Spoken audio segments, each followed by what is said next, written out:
এটা দেখে মনে হচ্ছে কদমা, যুগে যুগের সাথে হারিয়ে যাওয়া সেই ঐতিহ্যের কদমা, তাই না? এটা কিন্তু আসলেই কদমা না, এটা হলো কনকনে শীতের তুলতুলে কদম পিঠা।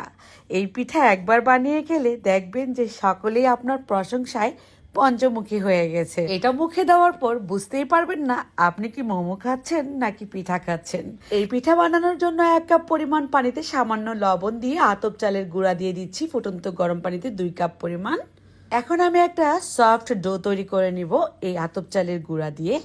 অবশ্যই চালের গুঁড়াটা ব্যবহার করবেন, তাহলেই কিন্তু এই পিঠার টেস্টটা অরিজিনাল পাবেন। এখন গরম গরম অবস্থায় হাতটাকে একটু ভিজিয়ে আমি কাইটাকে মুথে নিচ্ছি। ডো তৈরি হয়ে গেল। পিঠার পুরের জন্য আমি পুরটাকে রেডি করে নিচ্ছি। আরও একটা পাত্রে দিয়ে দিলাম 1 কাপ পরিমাণ গুড়, এটা হচ্ছে খেজুর গুড়।